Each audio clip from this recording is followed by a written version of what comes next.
Ready whenever you are. Welcome to Buckeye Battles. You make it sound like I don't have full armors there. All right, we're recording. Welcome to Buckeye Battles. Sorry, go to the left. One more time. Welcome to Buckeye Battles.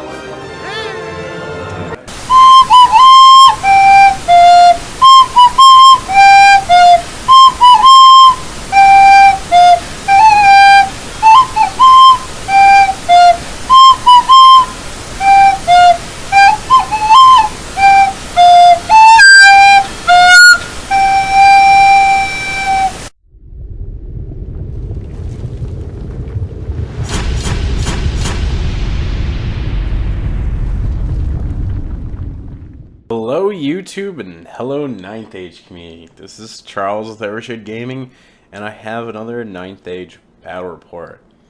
Starting the Buckeye Battles battle reports. I know it's been 3 weeks or so, but finally getting around to them.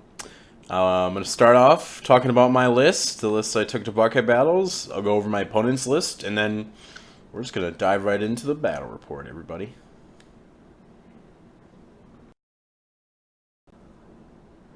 So, for those who are wondering why Evershade Gaming didn't produce a list review, I can only really say we were too busy, and it's all Jeff Parker's fault, because he had it earlier in the year. So, I'm going to go over my list right now, since I never really got to do it in a list review, even though I'd still do it in a battle report anyway. I just want to complain about Jeff Parker's. Even though, you know, we're going to give it up for later on. Don't worry. So, at part of Sonnstahl, Charles Sadler. General is a knight commander with the Light of the Sonnstahl, which fire guard, push to swiftness on a horse, similar to what I ran at Battlecry. My marshal is a little bit different. He's got the Death Warrant now and the Stalker Standard. And then I decided I wanted to kind of upgrade my prelate, so on a horse, Hero's Heart and Assault Infusion with paired weapons. So I actually quite like this build. He's just like a lot more, you know, he adds a lot more punch to my big unit of knights. He's honestly not terrible in a challenge with, four strength, 5 attacks with divine attacks. It's pretty cool. And yeah, he's still got that 1-up armor save. My Wizard Master changed only slightly. Talisman of Shielding, Magical Heirloom, and then I just gave him the Alchemist Alloy instead of Assault Infusion. I found that most of the time it didn't really come up. I feel like I wasn't playing against a lot of alchemy, and if I was, he wasn't really getting targeted as much, so I decided I could probably swap it out and be okay, and I don't really think it made too much of a difference. We can laugh when he dies some point in the tournament. So I have 15 knightly orders on my core with the banner speed and 20 light infantry with this is handguns with I ran crossbows. And they had a musician standard with the marksman pendant for that nice, no -1 to shoot penalty on standing shoots. And then I have 2 things of 3 Knights of Sun Griffin with musicians and lances. I kind of found that, the difference between 3 Knights of Sun Griffin and 4 Knights of Sun Griffin really isn't that much. The 4 that unit just gets a little expensive, and again, it's just not that great of a combat threat. So I was pretty happy dropping them, and I'll probably talk more about, that later on, but I thought they did pretty well. And then finishing out my list is a unit of 5 riders with brace pistols, and then a unit of 7 riders with repeater guns and a steam tank. So that is my list, and let's look at my opponent's list. So I played Mr. Frankie, and he's running his Highborn Elves. He's got a High Prince with the Blessed Inscriptions. He's he's a Royal Huntsman, so he's on the Lion Chariot. He's got the Assault Infusion, Lucky Charm, and the Diadem Protection. And he's Dragon Forged Armor, so he's got a 2-up armor save, a 4-up Aegis save, 2-up against Flaming, and yeah, Blessed Inscription's on a great weapon. And this guy's, he's great. He's good in close combat, pretty nasty. His Commander BSB is Master of the Craning Tower dude, and he's got the Essence of Mithril and a Flaming Standard because his mage is an Alchemy Pyro with the Essence of Free Mind and the Gleaming Robe. So he can kind of swap out between Alchemy, And Pyro and the Flaming Standard can be useful against a lot of things, but obviously it synergizes well with the Alchemy. In his core, he's running 24 Citizen Spears with the Rima banner, another 24 Citizen Spears with the Rima banner, 5 Highborn Lancers, 25 Flame Wardens with the Rending banner, a single Lion Chariot, 2 Great Eagles, and his list rounds out with 3 Sea Guard Reapers. So I knew about this matchup for probably, it must have been about 3-4 weeks, maybe about 3 weeks. And I was pretty nervous about it, honestly. You know, he was going to be able to choose Alchemy on his Wizard. He had 3 Bolt Throwers. He had plenty of, like, AP in different places between the Spears and the Rima. And then, you know, I mean, he can just get Quicksilver Lash on his BSB, and he can get +1 Strength and AP on his BSB. So I was pretty intimidated by this matchup. I did not think I had a really great matchup going into it, but let's watch the battle report and see how it goes. First things first, I want to just go over my spells real quick. I remember to take pictures of my spell cards. So running Cosmology on my Master, so he took Altered Sight, Ice and Fire, Unity Divergence, and Touch of the Heart. A lot of damage spells, and then I also took Fireball with the Magical Heirloom. I didn't really need Quicksilver Lash, and I could have gone for Divination to try and buff my Knights on the charge, so I can maybe go first in some sort. Actually, no, I can't go first against any of these units, because even his Flame Wardens are Agility 6, so that's why I didn't take it. But I thought the Fireball, if I can get rid of a Bolt Thrower, that's going to help me. So my opponent's cards, he took Raven's Wing from Witchcraft, Awaken the Beast from Shamanism, Glory Gold, Quicksilver Lash, Molten Copper, and Corruption to Tin, and Silver Spike. So his Alchemy Mage, actually, the Master has 3, 4, 5, and 6 from Alchemy. The BSB has Raven's Wing, Awaken the Beast, Quicksilver Lash, and obviously he's got the Oaken Throne too. So pretty strong spell selection, a lot of damage too, a lot of good combat buffs, so that was pretty nerving. Shout out to Jeff Perkhurst, though, for these awesome boundary markers. I love the 1-inch and the 1/2-inch markers. I love the Buckeye dice this year. Incredible. Well done, Jeff. And for those who know and don't know, Blind Deployment is our first deployment for Buckeye Battles. It's always blind deployment. It's always really fun. It adds an extra kind of layer of challenge to the first game. It's good for the first game because, again, it's, you know, if it goes well or bad, it's, you know, it's game 1. And then hold the center is also our objective. So starting from right going to the left here, I have my 7 riders with the repeater guns next to my knightly orders. And then I have my knightly orders with my 3 characters in it in that forest to hopefully get some cover. I have my 20 crossbows next to them so they can get you know, ready and fire for my BSB. And then I have my Wizard Master in the middle because I just wanted to make sure, you know, he was going to be able to throw some magic at something turn 1.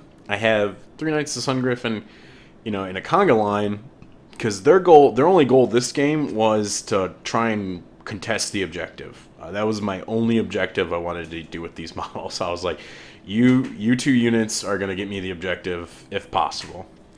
And then so I have the other, you know, Knights Sun Griffin, and they're in a good spot where they can just sort of start wheeling up and easily be able to, by turn 2, be in the center. I have my Steam Tank on the hill, and it is on the top of the hill. I was able to get it just up there.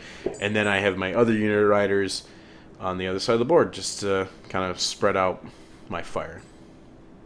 There you can see my Prelate, my Knight Commander, and my BSB.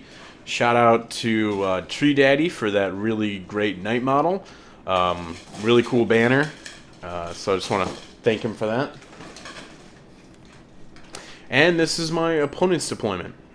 So he's got his, from right to left, he's got his 5 Highborn Lancers next to the hill. He was able to very cleverly put all of his Bolt Throwers in the back of the hill to get that cover save. And then he's got his Prince on the Chariot all the way in the back, which I thought was interesting. I guess maybe he was worried about the cannon. He's got his 2 Eagles behind the hill, just to save him for later. And then he's got his 3 scoring blocks in the middle to, you know, go after the objective. and he just put his Lion Chariot in the forest, just to cover that side of the field. There you can see that's his prince back there. And his BSB and his mage are both in the Flame Wardens, and they sort of look like they're kind of like the traditional Games Workshop Lion Guard models, but they're Flame Wardens. So the interesting thing about blind deployment is we both kind of just roll, and whoever picked table sides gives the other opponent a +1. So my opponent got to pick his table side, and I got to get a +1, and I did end up winning to be able to go first, and I decided to take it. So I vanguarded both my riders up. I vanguarded, I think, the 7 within 24 inches of the first bolt thrower on the right, but the other 2 bolt throwers are outside of 24. So one of them is going to hit me on 3s, the other are going to hit me on 4s. And then I moved up my other unit of riders as much as possible. They're going to just try and mess around with that chariot. And here's looking at the... this is, again, the Lion Guard, but they're Flame Wardens. That's the last time I'm going to call them Lion Guard. They're Flame Wardens. His BSB is on the right, Master Crane Tower, and his mage is on the left. So, turn 1, Empire Sonnstahl. Steam Tank random moves because it's got a long way to go to get in any kind of action. 43 up. And really don't move a whole lot. My riders are in position to shoot. My crossbows are going to shoot. I think my wizard scooches up just to make room. The Knights of Sun Griffin and the Congo move up. Both of them move up just to be close enough to easily get into the middle for the objective. And yeah, just going to shoot and sling some magic. So, turn 1, I get Flux card 7. I save 1 Veil token. Throw a fireball at this bolt thrower, and I do a wound. I throw an ice and fire over here, and I think I do some damage. That might have been his Aegis saves. And then I shoot over here with my riders, and I do a wound. I shoot over here with my riders with repeater guns, and they do 1 wound. And I shoot over here with my crossbows, and I do some more damage to the Flame Wardens. So that was good. Highborn Elves turn 1. He just kind of keeps a defensive posture. He's got a lot of, he's got all that shooting at the bolt throwers. He's got the stronger magic, so he didn't really feel the need to move up. He just moves his Lion Chariot over to kind of cover his flank so that the riders can't just move wherever they want. He gets Flux card 6. He gets a Molten Copper off, and I think he only gets 4 hits. He does 3 wounds, and I made all my armor saves. It was incredible. Thank you, 1-up armor saves. He throws a Silver Spike at my Wizard Master, and he does 2 wounds. And then turn 1, and honestly, turn 1 and 2, little spoiler, the bolt throwers just roll so terribly, and they just don't finish off these riders. And since I have my, my characters right there, they easily pass their panic test, and they just sit there. So, Empire Sonnstahl turn 2, I just put Steady Man and Ready Aim Fire on these guys in case he wants to try and panic them off. I was using these dice to take pictures of the turns, but it's not really cohesive, so it'll pop up, but I'm on the right, opponent's on the left. So, turn 2 for Emperor Sonnstahl. Steam Tank moves up again. And as you can see, I have moved my Knights of Sun Griffin in the middle to start contesting the objective. And that middle portion is a rune. So neither of us quite want to be inside of it, but I'm within 6 inches of it. And I did move my riders with the brace of pistols right in front of the chariot. I did a wound to it last turn, and I was hoping that I could do 3 more wounds and just kind of knock it out of the game, but obviously it's a little risky. So I get Flux card 6, my turn, and get 3 more dice, and I threw another fireball, and I do just another single wound to the bolt thrower. I think I was like rolling, average hits and just not doing a lot of wounds. My Steam Tank misfires, and it can't shoot for a turn. And then I unfortunately only able to do 2 wounds to the Lion Chariot, so that could be a big problem. My riders with repeater guns shoot. They kill one more. They don't cause a panic. And then my crossbows, I think, maybe kill 1 or 2 flame wardens.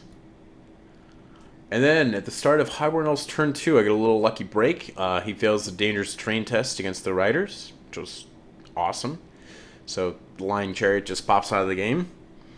And he moves his eagles over to chaff in the middle. And he just kind of holds his ground. Yeah, he doesn't really move up into the middle, so I'm going to be able to start collecting on that objective, which is great. He does move his prince out behind the hill. Flex card 8. He gets Molten Copper off, and he does a wound to this unit. I'm able to pass my panic test. That was awesome. He does a Quicksilver Lash and kills 2 knights over here. And then I think I skip ahead. Yeah, a little out of sequence here, but he also gets a Corruption at 10 off on my Steam Tank. Yep. And he kind of continues shooting at the riders, and he just whiffs again with his bolt throws this turn. And I still have 1 rider with a repeater gun alive. So, looking at Emperor Sonnstahl turn 3 now. And I moved my Steam Tank up 5d3 because I'm not really too worried about having any spear blocks going in there. I think I actually moved up pretty far, which wasn't great because I think his prince isn't all that far, but there's not all that much I can do. If the prince wants to come in, the prince will come in. And yeah, so just holding tight with my knights. I'm too scared to bring them out of the forest. I really don't want to see 3 bolt throwers just tearing at me, and just get half points on the unit like with 3 shots. So even though I know they're doing terribly now, I think I saw them doing terribly, and it was like, well, they're gonna turn up eventually. So let's not move. These guys over here, I moved them on this side of the forest. I'm just gonna take pot shots and flee if they charge me. I get flex card 5, so I end up getting 9 dice, which was great. I throw another fireball, and again, I only do 1 more wound. And I'm pretty sure this was the round where I rolled 6 hits, and I did 1 more wound. That was pretty weird. I got altered sight off of my crossbows. That was great. And I think I kill 1 spearman with the blaze. This 1 rider with his 1 repeater gun shoots, does 1 more wound, and panics the lancers. They don't go off the board, unfortunately. And then my crossbows unleash, and they kill, like, what, 10? 10 spears? Yeah, because there was 1 guy gone on the corner. Or no, maybe they killed 9 or something. They obscene amount of damage. Just killed like 9 or 10 spears with 1 volley. It was good. It was good. And then I think I do 3 wounds shooting through the forest into these spears over here too. So maybe just 2. There's 24 in each. Yeah, probably 2 wounds. And then Highborn Elves turn 3. He charges both his prince and his spears on my steam tank. The prince fails, which that charge didn't look that far. It's probably like about an average charge, probably 50-50ish. He fails, unfortunately, and then the spears come in. The lancers rally, the 2 guys that are left. One of the eagles comes up to chaff.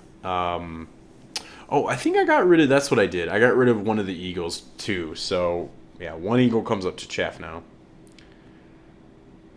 In the magic phase, it's 6 dice to 9. You can see flex card 7. He gets Glory of the Gold off on his spearman.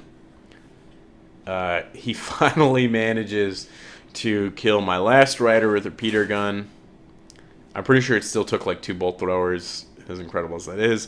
And then going into combat, he does 2 wounds to my my steam tank. I don't quite break his steadfast, and he's able to stick. So I was a little bit bummed about that. I rolled pretty low for my grinds, and then I'm pretty sure I used my breath weapon, and that rolled low too, because I just needed to do 2 more wounds, and I would have had him packing, and then on my turn, it would have had a lot of options.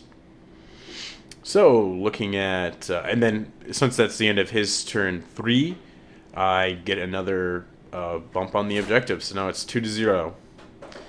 At the start of Empire Sonnstahl turn 4, I decide to charge my Prelate at his Eagle. I don't really want to commit the whole Night block necessarily, but I figure one Prelate can go out and maybe even soak up a Bolt Thrower shot and still live. So I decide I'm okay with sacrificing just him in that case. This is what the rest of the board is looking like. I am, keeping my nicest Sun Griffin close by on the objective so I can win, or so I can win the objective. And then I'm, just kind of holding back. I'm really just picking on him, just trying to get some points here and there. I'm, pretty happy with the way this game is going in general at this point. Mostly because, he wasn't really committing in the middle, and I thought that was huge. So I get Flux card 4, and I get 8 dice. And I get another Fireball off, and this time I do kill that Bolt Thrower. I get Touch of the Heart on my Wizard Master, so he goes down to only having 1 wound on him. And I think that might be showing I do some more damage. Maybe the Flame Ordnance. I put 2 wounds on the Eagle, and it flees from combat, so I was okay with that. I almost would have liked to. It stuck.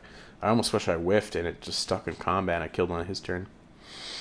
And then going into combat, this was pretty interesting. This was a big thing that happened here. So I only killed 3 more spearmen. He doesn't do any damage to me. However, he sticks, and then since it's my turn, I'm allowed to let him reform first or pivot first, and then I'm able to reform pivot afterwards.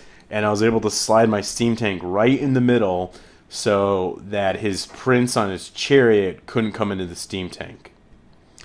Pretty big move, because that just kept the prince out of combat. It pretty much guaranteed I was probably going to be able to grind this unit to death next turn, and then I still have a steam tank, on my turn that's going to be able to go do whatever it wants. Yep, so this is what the board's looking like at the end of Empire Sonnstahl turn 4. And going into the start of Highborn's turn 4, I'm not really sure there's all that much movement. Yep, okay. So the Eagle doesn't rally, I think, and it keeps fleeing. He moves those Lancers up a little bit, and he just kind of moves his Prince back. And he moves that other unit of Spearmen up. He gets Flux card 5. And I think he gets a second instance of Corruption of Tin, which I was kind of okay with letting go. And he's able to use one of his Bolt Throwers to panic off my Riders. And then he uses the other Bolt Thrower to kill my Prelate. So, again, they're going to start working eventually. I kill only 2 of the Spearmen. Again, I just kept getting really low grinds. And in this case, he just flees, and I can't go after him. However, at the end of turn 4, I do get that 3rd point on the objective, and that guarantees me the objective for this game. So I decide, in a kind of very cowardly move, that I'm done. So I move my Knights of Sun Griffin out of the way. I don't think they can fight any of those blocks. And I could have brought the steam tank into the spears. I just didn't expect to break him. And I think he would have outgrinded me and got those points. So, steam tank's alive. It's got 5 wounds left. It's going to be hard for those bolt throwers to put a lot of damage on it. I just decided to let it just turn the other way. I was okay. I was kind of comfortable with that. It's my turn 5. He's got 2 turns left, and that's it. I get another Fireball off, and I do 3 wounds this time to a Bolt Thrower. And I get another Touch of the Heart off, because I think he might have done some damage with a spell last turn. And then my 20 crossbows are able to get rid of the other Bolt Thrower, so I was pretty happy about that.